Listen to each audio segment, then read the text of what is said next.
Hello everyone सकाल सकाल भारी इच्छा है कि गोटे छोट बेलर डिश बन खायापी तो घरे पड़ा कि डोसा बैटर तादेह मुझे कदली नड़िया गुड़ आ कि बादाम पकईकि मिक्स करदेली आताको पिठा बनईनेली तो समस्त को देकी मुझे बसी पड़ी पिठा खायापी ये पिठाटी मत बहुत ही टेस्टी लगे। तो गुडू ये दीटा आज छोट छोट टुई टुई बेणी कर तो फर्स्ट टाइम कर खुशी आज कहले न सरे। लंच रे मु बाढ़ी देती मो पखाला साग भजा मिक्सचर कलरा भजा और कदली आलू भजा बाकी समस्त गरम भात तो मत जानी थे पखाला तो मोर बहुत पसंद पखाला खाई शांति आसगला। तापर मुझे गोटे चॉकलेट खाई नौ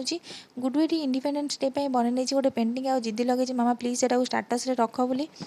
तो संध्या होगा संध्यार किसी ना किसी स्नाक्स तो निहाती बनब आम रोसे घरे। तो ये मुझे बनौर कि लंका चप इवनिंग रे आम गोटे केक अर्डर करूँ केक आसी जाइए तो गुडू विवान दीज मिसिक केक कट कर आज कहार भी बर्थडे नाला एमती खुशी गोटे केक अर्डर होता समस्ते मिसिकी खाईनेलु केक टी बहुत टेस्टी थिला। तो डिनर रे बनईनेली मु पराटा और भजा जदि वीडियो भल लगे तेज प्लीज प्लीज प्लीज गोटे